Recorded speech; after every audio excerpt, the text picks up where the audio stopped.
Assalamualaikum warahmatullahi wabarakatuh. Selamat malam untuk yang nonton siaran langsungnya, dan selamat pagi, siang, dan malam juga untuk teman-teman yang nonton siaran ulangnya. Saya doakan semuanya ya, baik yang hadir secara live ataupun nonton ulang nanti. Saya doakan semuanya Allah berikan keberlimpahan, kesehatan, ditenangkan hatinya, kegelisahannya Allah angkat diganti dengan ketenangan, rasa sakit baik secara zahir maupun batin pun Allah sembuhkan, kemudian rezekinya melimpah ruah. Dan pada kesempatan kali ini saya ingin membahas insya Allah dengan detail tentang mengapa kita selalu berhutang dan apa penyebabnya hutang dan bagaimana solusinya. Saya akan jelaskan dari awal, jadi harap buka hati, buka pikiran, karena boleh jadi nanti yang saya sampaikan bisa membuat Anda tersinggung mungkin. Tapi orang yang benar-benar sudah membuka diri sudah tidak ada kata tersinggung, tetapi yang ada adalah menyadari. Ya, berbicara tentang hutang ini adalah polemik permasalahan sejuta umat. Karena hampir sebagian besar yang datang ke saya untuk konsultasi, belajar, kemudian privat juga, itu semuanya rata-rata 90% itu pokok permasalahannya adalah hutang. Dan cukup membuat stres. Tapi insya Allah setelah saya jelaskan, frekuensi stres Anda insya Allah akan turun. Itulah kenapa jangan dilawan, dibuka dulu hatinya. Benar-benar Anda sudah nyerah nggak nih sama Allah nih? Kalau Anda masih merasa bahwa Anda punya kekuatan sendiri untuk melunasi hutang Anda dengan cara Anda, teruskan. Tetapi kalau dirasa sudah tidak sanggup, yuk saya tawarkan bagaimana caranya menggerakkan spiritualitas agar Allah turunkan keajaiban, khususnya tentang permasalahan hutang Anda. Ayo kita ambil jalur langit. Kita tempuh jalur yang sedikit sekali orang mengambilnya, yaitu jalur spiritual, jalur langit, kekuatan hati, yang insya Allah jika benar-benar diaplikasikan, dipraktekkan, kita akan mudah terhubung pada apa yang kita inginkan dan insya Allah akan dijabah oleh Allah. Pertama, tentunya di sini kita akan membahas, atau yang akan saya bahas adalah hutang yang konsepnya riba. Kalau yang hutang bukan konsep riba, sekali lagi bukan konsep riba ya, itu masih kita ma'fu lah ya, masih oke lah gitu, masih boleh lah. Karena murni pinjam, kemudian tidak menambahkan dalam pinjaman itu. Tapi ada nggak orang yang mau dipinjam duitnya, atau lembaga mau dipinjam duitnya, tetapi tidak ada fee, tidak ada bunga, tidak ada keuntungan bagi mereka di situ? Jelasnya tidak ada ya. Dan garis besarnya, kenapa dikatakan riba? Sesuatu yang bersifat akan menzolimi hutangnya, menzolimi Anda, itu disebutnya riba, atau ada lebihnya. Nah, konsep bisnis biasanya ya, ketika Anda butuh uang, kemudian ada pemodal atau investor yang titip uang mungkin ke Anda, tetapi rata-rata mau lembaga, mau perorangan, semuanya kan cuma mau untung ya. Kalau ditawarin ruginya pasti nggak mau.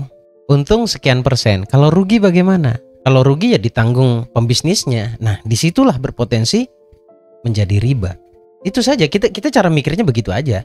Kalau pure bisnis, artinya sama-sama diuntungkan gitu ya, sama-sama ridho, win-win solution, untung bersama, rugi bersama, itu aman, itu beneran bisnis. Satu penggerak bisnis, satu investor, itu aman. Sekali lagi yang akan kita bahas adalah ribanya. Yang pertama, riba itu jelas dilarang oleh Allah. Orang yang mengerti pasti akan menghindari ini. Tidak hanya mengerti agama, tetapi juga orang-orang yang mengerti akan dampak dari riba. Sama sekali tidak ada untungnya dan semuanya rugi. Semuanya merugi. Mentok-mentoknya nggak nyerang bisnis Anda, nggak nyerang keluarga Anda, tapi nyerang hati Anda yang pada akhirnya minim dalam iman kepada Allah. Ya, sadari dulu bahwa itu dosa, dilarang oleh Allah. Jadi tidak ada kata wajar, tidak ada kata maklum untuk riba. Bukan saklek, bukan. Saya mau Anda saya jelaskan itu, maunya saya ingin menjelaskan satu hal, satu keilmuan, satu cara itu, tapi rule-nya jelas. Pertama, akui kalau Anda sudah melakukan satu hal kesalahan yang dilarang oleh Allah. Harus ada pengakuan dulu. Kalau sudah mengakui, berjanji untuk tidak mengulanginya lagi. Kalau tidak diakui bagaimana? Berarti Anda masih mewajarkan itu. Ya nggak apa-apa. Kalau masih menurut Anda wajar, ya wajar lah, namanya bisnis. Ada orang berbisnis itu yang tidak berhutang. Ada, banyak. Untuk Anda yang hari ini sudah kadung masuk pada riba, nggak apa-apa.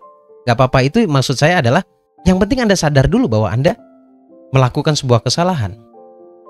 Jangan frontal dulu, jangan tiba-tiba bisnisnya semuanya ditutup, kemudian asetnya dijual. Enggak gitu konsepnya. Intinya Anda sadari bahwa Anda melakukan sebuah kesalahan. Sadar aja dulu. Jangan diwajarkan. Kalau dulu anggaplah Anda tidak tahu. Sekarang setelah saya kasih tahu begini, muncullah sebuah perasaan, kata-kata atau keyakinan dalam hati, iya ya Allah, aku sudah melakukan kesalahan. Akui itu. Kemudian berjanji untuk tidak mengulanginya lagi. Setelah itu, mohon ampun kepada Allah.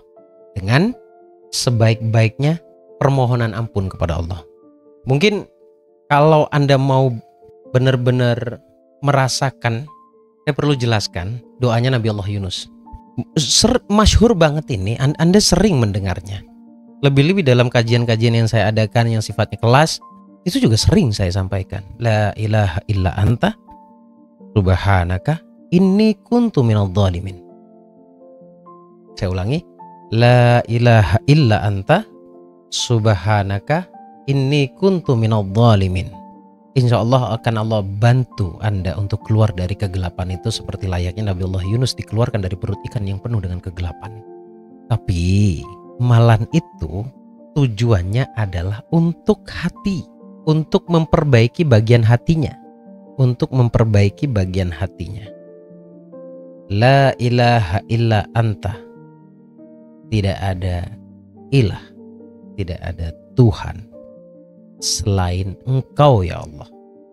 Komunikasinya dua arah, menggunakan kata ganti dua, menggunakan panggilan Engkau, bukan dia. Kalau Engkau itu adalah komunikasi dua arah. Subhanaka, maha suci Engkau, Engkau lagi yang kita gunakan. Makanya yang sopan di sini ya. Inni kuntu minadh dhalimin. Pengakuan diri ini adalah dolim, bahwa kita tergolong orang-orang yang dolim sesungguhnya. Nah, dari pengertian ini ada dua makna di sini. Ada dua pengaplikasian. Pengaplikasian pertama adalah pengakuan Tuhan yang esa. Kedua, Tuhan yang suci. Yang ketiga adalah manusia atau hamba yang dolim. Kemudian di bagian akhirnya tutuplah dengan istighfar. Astaghfirullahaladzim, la ilaha illa anta subhanaka inni kuntu minadh dhalimin. Astaghfirullahaladzim. Untuk memenuhi syarat ketika seorang hamba bertobat, maka mohon ampun kepada Allah. Harus sadar di sini ya, kesadaran versi saya. Kesadaran versi saya adalah kesadaran puncak ya. Sadar betul bahwa diri ini adalah hamba. Kalau seorang hamba itu berarti sadar dia punya Tuhan. Kalau sadar kita seorang hamba itu berarti kita sadar bahwa kita makhluk terbatas. Kalau diri kita sadar bahwa diri kita hamba ini, kita sadar betul dan kita tahu bahwa alam semesta ini ada yang menggerakkan bertobat kepada Allah. Selain diakui juga bertobat. Nah setelah itu kemudian bagaimana? Ini juga satu hal yang sakral juga ya, yaitu menerima. Sering saya sampaikan bahwa permasalahan manusia, permasalahan kita itu karena kita menolak kejadiannya, menolak sebuah keadaan, menolak sebuah kejadian. Satu hal yang kita tolak itu akan terus datang kepada kita, akan terus menguji kita. Mungkin kata tepatnya adalah, kata seramnya adalah menolak ketetapan Allah. Barang siapa yang tidak bisa menerima ketetapan dari Allah, fal yakhruj min tahtas samai. Keluar kalian dari duniaku. Silakan cari Tuhan selain aku. Ini semua ketetapan. Di mana letak ketetapannya? Ketetapannya adalah ketika engkau bersangka, Allah wujudkan. Ketika terwujud engkau menolaknya, kan aneh. Ana indudurni abdi bi.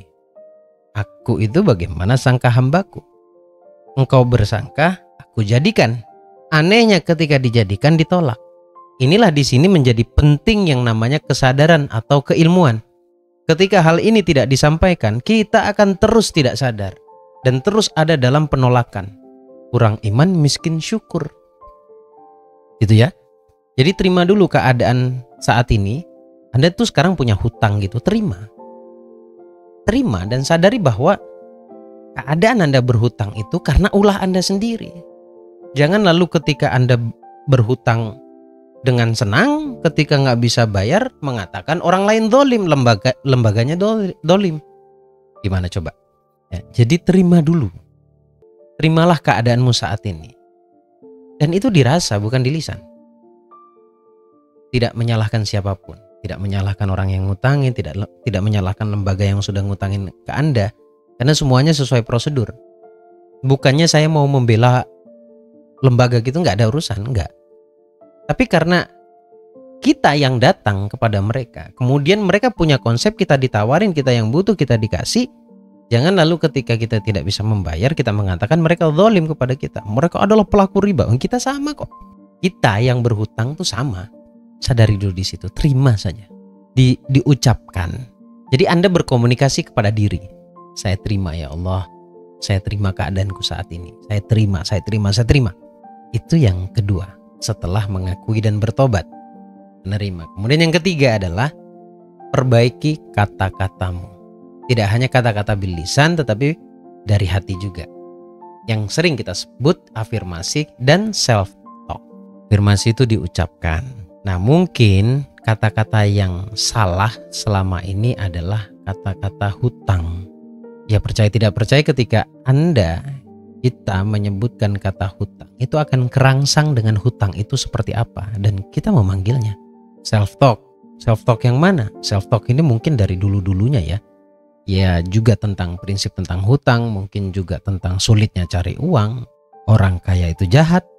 Ini sama halnya seperti yang saya sampaikan di streaming sebelumnya, bahwa keadaan finansial kita hari ini menentukan bagaimana hubungan kita dengan uang. Jadi kalau keadaan finansial hari ini itu sulit, ya mungkin lebih tepatnya kita itu sebenarnya nggak punya hubungan yang baik dengan uang.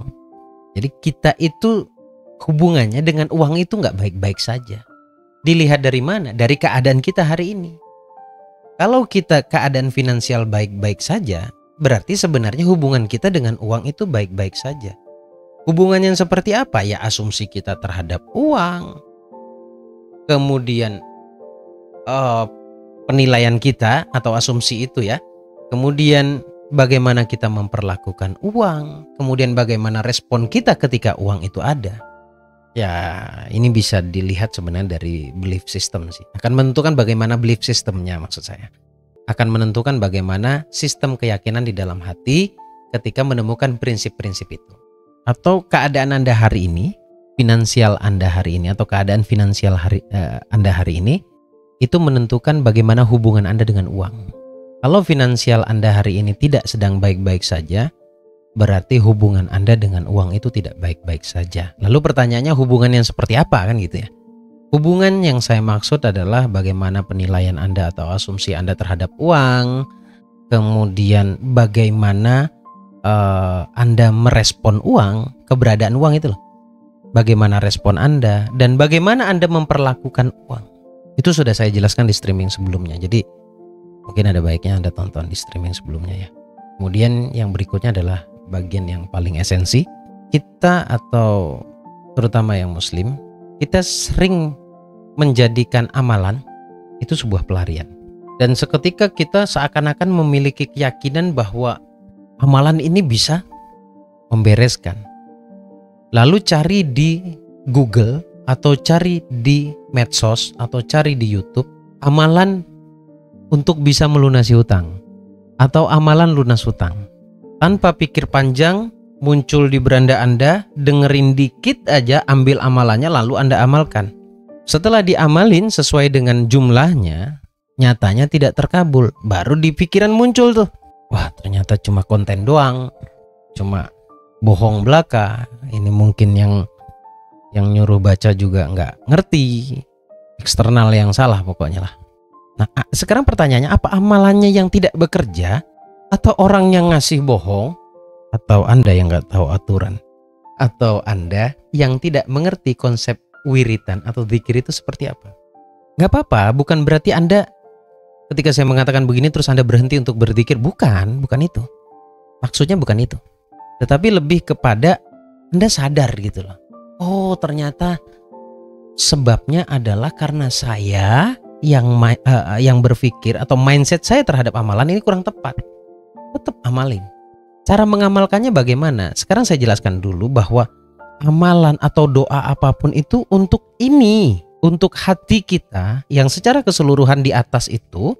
Sebelum bagian ini saya jelaskan, itu supaya hatinya benar-benar baik dan tertata, supaya hatinya benar-benar jadi layak, pantas, dan siap untuk menerima keajaiban atau solusi dari Allah. Jadi bukan amalan yang mengabulkan.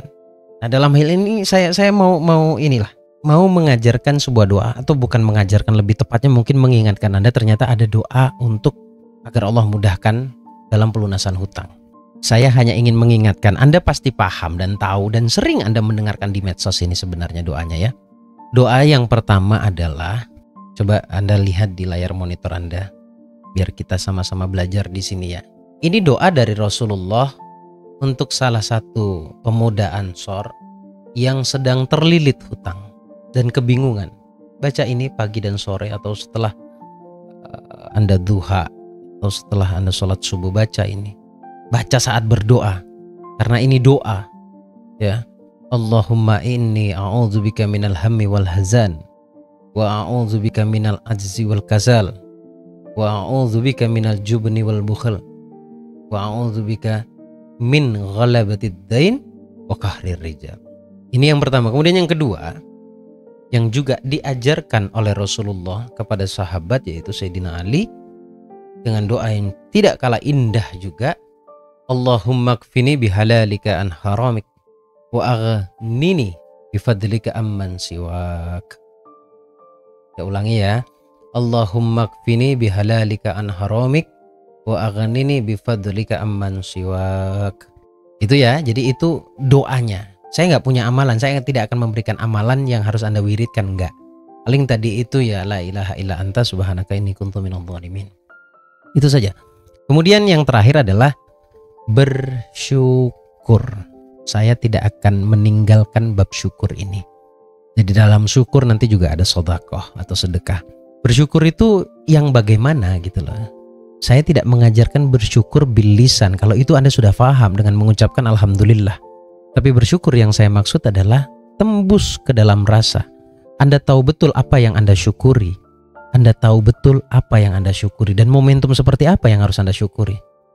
Yaitu momentum sekarang atau keadaan sekarang.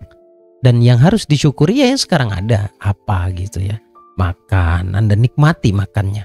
Minum, Anda nikmati airnya. Jalan-jalan, Anda nikmati keadaannya. Pemandangannya Anda nikmati. Sesimpel itu. Lalu ekspresi dari orang bersyukur adalah bersedekah. Semakin Anda berani bersedekah, maka semakin jelas rezeki Anda akan Allah lipat gandakan. Ya, pasti akan Allah lipat gandakan. Pasti akan Allah lipat gandakan. Orang yang faham tentang sedekah itu pasti berlipat ganda yang dia dapatkan. Tentunya tadi saya katakan orang yang faham, berarti ada yang orang tidak faham. Iya, dulu saya tuh pernah mendengar satu prinsip yang menurut saya kurang tepat. Tidak ada ceritanya orang sedekah itu miskin. Ada loh. Ada yang orang bersedekah dan miskin. Kenapa? Karena tidak mengerti konsep dari sedekah. Kalau yang namanya sedekah kan 1000 juga sedekah. Punya uang 1 miliar 10.000 juga sedekah, disebut sedekah. Kenapa tiba-tiba yang punya 1 miliar ada masalah? Karena ada beberapa konsep sedekah yang tidak mereka pahami. Sedekah itu tidak asal keluar. Sedekah itu dilihat prosentase dari berapa yang kita dapatkan. Itulah kenapa ada prosentase penjelasan 2,5%. Kan prosentase itu. Harus sadar loh kita di situ. Itu minim. Dan bagi saya, itu belum sedekah, itu mengembalikan hak orang lain. Kemudian caranya adalah setiap kali mendapatkan rezeki maka setiap kali pula mengeluarkan sedekahnya 5% atau 10%. Untuk belajar di awal seperti itu ya. Setiap kali dapat rezeki keluarin, setiap kali dapat rezeki keluarin. Karena fatal sekali ya. Kalau bab sedekah ini kalau tidak Anda eksekusi segera, ini fatal bagi Anda, untuk Anda. Itu saja yang bisa saya sampaikan. Sekali lagi saya undur diri, mohon maaf jika ada salah kata. Bagus Baraja, Al-Fakir, Assalamualaikum warahmatullahi wabarakatuh. Allahumma shalli ala sayyidina Muhammad.